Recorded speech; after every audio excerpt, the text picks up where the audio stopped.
Hello everyone, welcome to আমাদের উজ্জয়ন সিরিজের last part. আগের ভিডিওতে আপনাদের দেখিয়েছিলাম ইন্দোরের সমস্ত সাইট সিন, আমরা কিভাবে ইন্দোর পৌঁছেছিলাম, ইন্দোরের কোন কোন জায়গা আমরা ঘুরে দেখেছিলাম। সেখানে ছিল অন্নপূর্ণা মন্দির থেকে শুরু করে লালবাগ প্যালেস, তাছাড়া আরও অনেক কিছু। এবং ইন্দোরের সবথেকে popular street food hub 56 street এবং সারাফা মার্কেট, যেটা নাইট মার্কেট নামে পরিচিত, সবটা দেখিয়েছিলাম আগের ভিডিওতে। সেই ভিডিওটা না দেখে থাকলে কিন্তু আপনারা ডেসক্রিপশন বক্সের লিঙ্ক থেকে দেখে নিতে পারেন। আজকের ভিডিওতে আপনাদের সাথে শেয়ার করে নেব আমাদের ইন্দোর থেকে কলকাতা ফেরত আসার journey. Hello everyone, welcome to আমাদের উজ্জয়ন সিরিজের লাস্ট এপিসোড। আজকে আমরা ফেরত যাব ইন্দোর থেকে কলকাতা। থাকবে পুরো ট্রেনের জার্নি। এখন ঘড়িতে বাজছে 11:30। আমি দাঁড়িয়ে রয়েছি রাজবাড়া প্যালেসের সামনে। আমাদের হোটেল থেকে তো রাজবাড়া প্যালেস মাত্র 2 মিনিটের হাঁটা দূরত্বে। আর এখানেই দিয়েছি ক্যাবের পিক আপ পয়েন্ট। ক্যাব আসছে আমাদের ইন্দোর স্টেশনে ছেড়ে দেওয়ার জন্য। তো পুরো জার্নিটা কেমন হবে থাকবে আজকের ভিডিওতে, তাই শেষ পর্যন্ত দেখে থাকো। ভালো লাগে লাইক শেয়ার কমেন্ট করে দিও। চলো শুরু করা যাক আজকের জার্নিটা।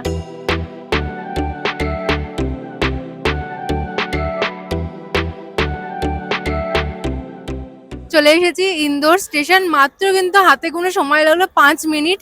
একদম আমাদের হোটেল থেকে এতটা সামনে রেলওয়ে স্টেশন, আর পেছনে দাঁড়িয়ে রয়েছে ট্রেন কিন্তু অলরেডি দিয়ে দিয়েছে প্ল্যাটফর্ম নাম্বার 4 শিপ্রা এক্সপ্রেস। তো চলুন ট্রেনে যাওয়া যাক। চলে এসেছি আমাদের সিটে। একদম কিন্তু টয়লেটের পর থেকে দুটো গ্যাপ দিয়ে তারপরে আমাদের সিট, দুটো লোয়ার পড়েছে, দুটো মিডল পড়েছে। তো দেখা যাক জার্নিটা কেমন হয়। ইন্দোর থেকে হাওড়া যাওয়ার জন্য কিন্তু একটাই ট্রেন আছে, সেটা হলো শিপ্রা এক্সপ্রেস। শিপ্রা এক্সপ্রেস চলে সপ্তাহে মঙ্গলবার, বৃহস্পতিবার আর শনিবার। আজকে শনিবার আমরা ট্রেনে উঠছি। ট্রেনটার কিন্তু যেতে সময় লাগবে 31 ঘন্টা 25 মিনিট মতো। অনেকগুলো কিন্তু স্টপেজ আছে। উজ্জয়নে স্টপেজ দেবে রাত 12:55-তে। অত রাতে ট্রেনে ওঠার থেকে আমি ভাবলাম ইন্দোর থেকে এই টাইমিংটা বেটার। 11:30টায় কিন্তু ট্রেন ছাড়বে এখান থেকে। 4 নম্বর প্ল্যাটফর্ম থেকে ট্রেন ছাড়বে। আমাদের B2 কোচ দিয়েছে। ট্রেনটা কিন্তু একদম নতুন রেক, আমার পেছনে দেখে হয়তো বুঝতেই পারছো। আর ইন্দোর থেকে হাওড়ার কিন্তু পুরো ডিস্টেন্স রয়েছে 1736 কিলোমিটার। এবার দেখা যাক এই 1736 কিলোমিটার ট্রেনটা রাইট টাইমে কভার করে নাকি ট্রেন লেট করে, এটাই দেখার। তো চলো, ঘড়িতে বাজছে এখন 11:21। 11:30টায় ট্রেন ছেড়ে দেবে। ট্রেনে উঠে যাই।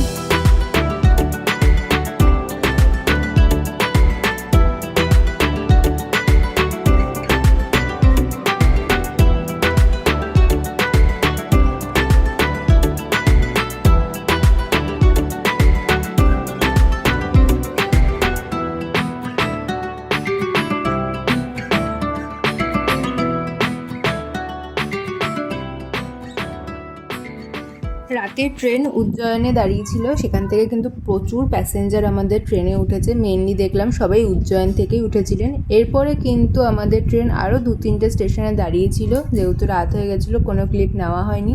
সকালবেলা উঠে দেখলাম ট্রেন দাঁড়িয়ে রয়েছে সৌগড় স্টেশনে। সেখানে টাইম কিন্তু ছিল সকালে 7:30টার সময়, কিন্তু ট্রেন যখন ঢুকেছে তখন ঘড়িতে বাজছে 8:30, প্রায় 1 ঘন্টা লেট। এবার দেখা যাক সেই লেট কতটা মেকআপ করতে পারে।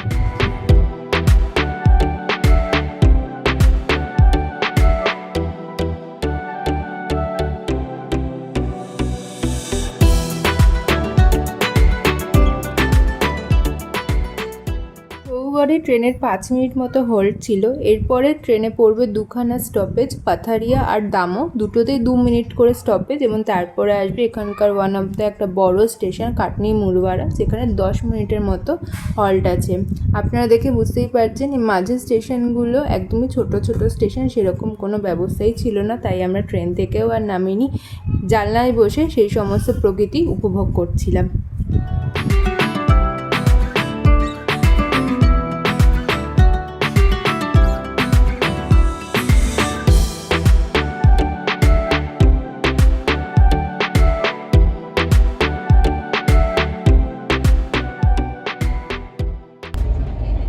Good morning everyone.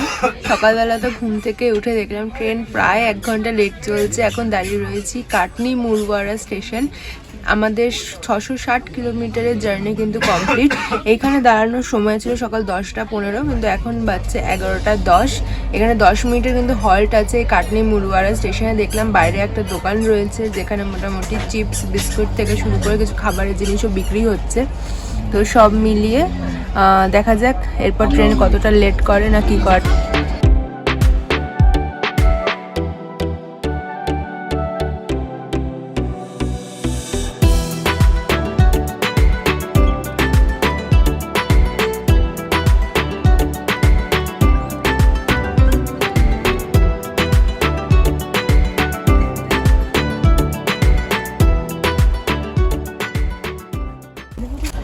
আমাদের শিপ্রা এক্সপ্রেসের নেক্সট এখন স্টপেজ হচ্ছে সাতনা জাংশন, যেটা প্রায় 760 কিলোমিটার জার্নি আমাদের কমপ্লিট হলো। ট্রেন কিন্তু এখনও 54 মিনিট লেট, ঘুরতে পারছে 1:30। 5 মিনিটের এখানে স্টপেজ ছিল। আমাদের লাঞ্চ দিয়ে গেছে, যেটা আমরা আগে থেকে অর্ডার দিয়ে রেখেছিলাম, এগ থালি। তো 1:30 মোটামুটি বাজছে, একটু পরে লাঞ্চ করবো, তখন কিন্তু রিভিউটা জানাবো।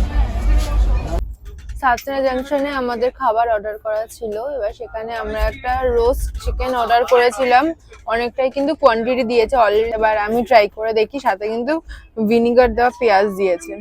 এরকম চিকেনের পিস রয়েছে, গন্ধটা এত সুন্দর বেরোচ্ছে। চিকেন পকোড়া একদমই পাতলা কোটিং, ওপর দিয়ে একটু ধনেপাতা দিয়েছে, ভালো। আমরা যে রেস্টুরেন্টে খাবারটা অর্ডার করেছিলাম, এটা হচ্ছে তার মেনু কার্ড, তাওয়া রেস্টুরেন্ট নাম। এটা হচ্ছে নর্মাল মেনুটা, যার মধ্যে বিরিয়ানি আর সবকিছু রয়েছে। আর এই পাশে কিন্তু ওদের থালির মেনুও রয়েছে। থালিটা খেয়ে দেখবো, সেটা রিভিউ জানাবো, সেই হিসাবে তারপরে ফিডব্যাক দিচ্ছি। থালির মধ্যে প্রথমে দেওয়া ছিল রাইস, তার সাথে ডাল, এখানে 2টো ডিমের কারি দেওয়া, স্যালাড হিসাবে শসা দেওয়া ছিল, আর দেওয়া ছিল একটা ছোট্ট গোলাপ জামুন। প্রথমে ডাল দিয়ে রাইস দিয়ে ট্রাই করে দেখি। রাইসটা দেখতে ভালো লাগছিল, কিন্তু ডাল দিয়ে খাওয়ার পর বুঝলাম সেরকম কোনো টেস্ট নেই। ডালটা নর্মাল ডাল সেদ্ধর মতোই দেওয়া। আর ডিমের কারিটা দিয়ে এবার ট্রাই করে দেখি। ডিমের কারিটাতে দেখে মনে হচ্ছিল তেল কম, এবার দেখা যাক। ডিমের কারিটারও সেরকম কোনো টেস্ট নেই। সব মিলিয়ে সেদিনের লাঞ্চটা সেরকম আমরা করতেই পারিনি, শেষে পুরো খাবারটাই ফেলে দিতে হয়েছিল। তো আপনারা যখন যাবেন অন্য কোনো লাঞ্চের অপশন আপনারা খুঁজে নিতে পারেন। গুড আফটারনুন, দাঁড়িয়ে রয়েছে এখন প্রয়াগরাজ ছেওকি জাংশন। আমাদের 930 কিলোমিটারের কিন্তু জার্নি কমপ্লিট। তো 930 কিলোমিটার আসতে কিন্তু আমাদের ট্রেন প্রায় 45 মিনিট লেট করেছিল। 4:35 টাইম ছিল ট্রেন ঢোকার, এখন ঘড়িতে বাজছে 5:20। এখানে কিন্তু 5 মিনিটের স্টপেজ আছে। প্রয়াগরাজ ছেওকি মানে আমার মনে হয় আমরা এলাহাবাদের কাছেই চলে এসেছি। এরপরে কিন্তু রয়েছে বিন্ধ্যাচল, যেটা বেনারসের কাছে। তো দেখা যাক এরপর ট্রেন জার্নিটা কেমন হয়। এমনি তো ট্রেনটা ক্লিন অ্যান্ড ক্লিয়ারই আছে, পরিষ্কারও রয়েছে, শুধুমাত্র লেট চলছে। লেটটা কখন মেকআপ করে সেটাই দেখায়।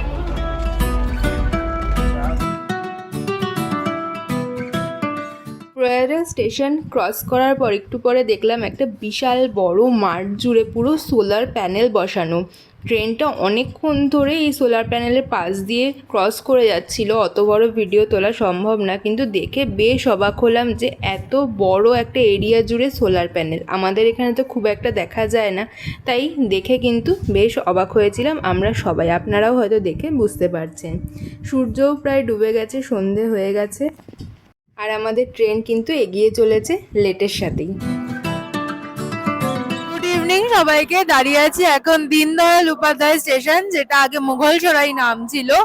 এই স্টেশন পৌঁছাতে আমাদের কিন্তু ট্রেন একদম রাইট টাইমে ঢুকিয়ে দিয়েছে। এই একটু আগে পর্যন্ত মানে চুনার জংশন পর্যন্ত কিন্তু ট্রেন ছিল প্রায় 47 মিনিট মতো লেট, কিন্তু দেখলাম এই ডিডি উপাধ্যায় একদম রাইট টাইমে ট্রেন ঢুকিয়ে দিয়েছে।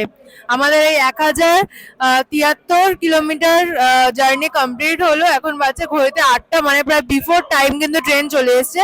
8:13 এখানে ঢোকার টাইম ছিল, আর অফিসিয়ালি ছাড়বে 8:20, মানে 7 মিনিট দাঁড়ানো, কিন্তু যেহেতু এখন সবে 8টা বাজে, 20 মিনিট ট্রেন দাঁড়াবে। আর এখানে কিন্তু প্রচুর ভিড় রয়েছে, প্রচুর লোকজন কিন্তু উঠলেন এখান থেকে। আর মুঘলসরাই তো one of the most busiest station, এখান থেকে প্রচুর ট্রেন যাতায়াত করে। দেখা যাক এবার এখানে কি কি পাওয়া যাচ্ছে, কিছু খাওয়া দাওয়া স্ন্যাক্স কিনবো। হ্যাঁ, আমাদের ডিনারটাও কিন্তু আমরা জোম্যাটো থেকে এখানে অর্ডার দিয়ে দিয়েছিলাম, তো সেটাও আমাদের সিটে ডেলিভার হয়ে যাবে। পিৎজা অর্ডার করা আছে, আর এগ রোল, চাউমিন, অনেক কিছু অর্ডার করেছি। সবটাই দেখাবো, কারণ দুপুরের লাঞ্চটা অতীব বাজে ছিল, ভীষণই বাজে ছিল। আমরা কিচ্ছু খেতে পারিনি, সব ফেলে দিতে হয়েছে। যাই হোক, তো সেই জন্য দেখা যাক রাতের খাবারটা কেমন হয়। এখানে যেহেতু অনেকক্ষণ দাঁড়াবো, একটু হাঁটাচলা করি, একটু স্টেশনটা এক্সপ্লোর করি, তারপরে উঠে যাবো ট্রেনে।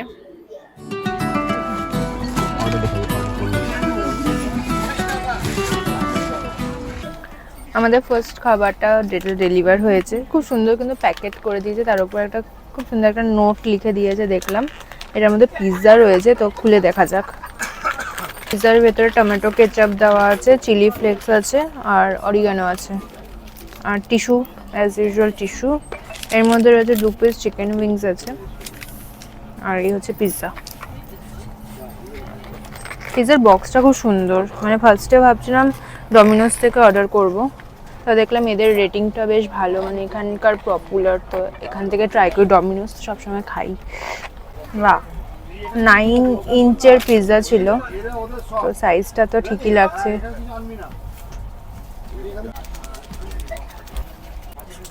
ট্রাই করে দেখছি। এটা কিন্তু রয়েছে সামথিং চিকেন পেপার বারবিকিউ ছিল, ভালো টেস্ট, মানে ডমিনোজের থেকেও আমি বলবো ভালো টেস্ট। চিকেনের চাংসগুলো বড় বড় রয়েছে, আর চিজটাও একদম ফুল, ওপরটা একদম ওভারলোডেড। এই সেম দোকান দ্য বার্গার হোমিস থেকে কিন্তু নিয়ে নিয়েছিলাম 2 পিস। এখানে চিকেন উইংস আছে, একটু সস দিয়ে ট্রাই করবো।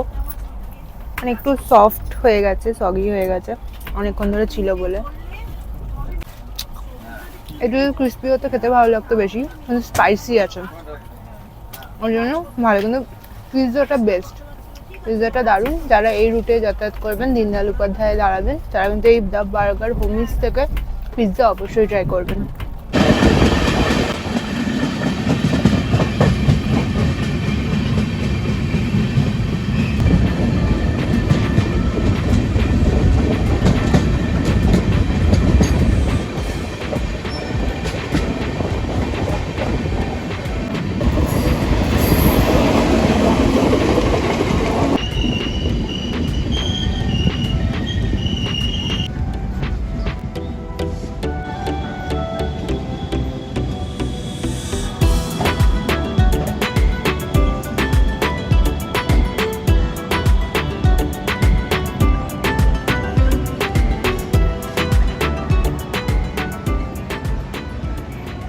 গুড মর্নিং, ফাইনালি নেমে গেছি হাওড়া স্টেশন। ঘড়িতে বাজছে এখন 7:40। ট্রেন এসে দাঁড়িয়েছে মোটামুটি 7:30টায়। ট্রেন কিন্তু 35 মিনিট মতো লেট ছিল আমাদের। তো ইন্দোর থেকে হাওড়ার এই জার্নি মোটামুটি কমফোর্টেবল, শুধু একটাই প্রবলেম, দীনদয়াল উপাধ্যায়ের পর থেকে কিন্তু প্রচুর লোক উঠেছে ওয়েটিং লিস্টে টিকিটের বা বিনা টিকিটে, যারা পুরো কামরাতে বসেছিল বা হাঁটাহাঁটি করছিল। এই একটাই সমস্যা হয়েছে আমাদের, এটা আপনারা মাথায় রাখবেন যখন এই ট্রেনের টিকিট কাটবেন। বাকি সবকিছু মোটামুটি স্মুদি ছিল, ক্লিনিং একবারই হয়েছিল সারাদিনের ট্রেনে। তো এখন আমরা হাওড়াতে নেমে গেছি, এবার হাওড়া থেকে যাব মেট্রো করে। আর আমাদের ব্লগটা এখানেই শেষ করছি। বেশিরভাগ জার্নি যেহেতু রাতের বেলাতেই ছিল, তাই খুব একটা ট্রেনের ক্লিপ দেখাতে পারলাম না। আশা করছি আপনাদের ভিডিওটা ভালো লাগলো। আরো ইনফরমেশন জানতে চাইলে কমেন্ট করতে পারেন, আমি চেষ্টা করবো সেই কমেন্টে রিপ্লাই দেওয়ার। আর এই ধরনের আরো ইনফরমেটিভ ভিডিও দেখার জন্য অবশ্যই সাবস্ক্রাইব করে রাখুন আমাদের চ্যানেলটা। পুরো উজ্জয়ন সিরিজের কোন কোন ভিডিও আপনাদের ভালো লেগেছে সেটাও জানাতে ভুলবেন না। দেখা হবে পরবর্তী ভিডিওতে, ভালো থাকবেন, ধন্যবাদ।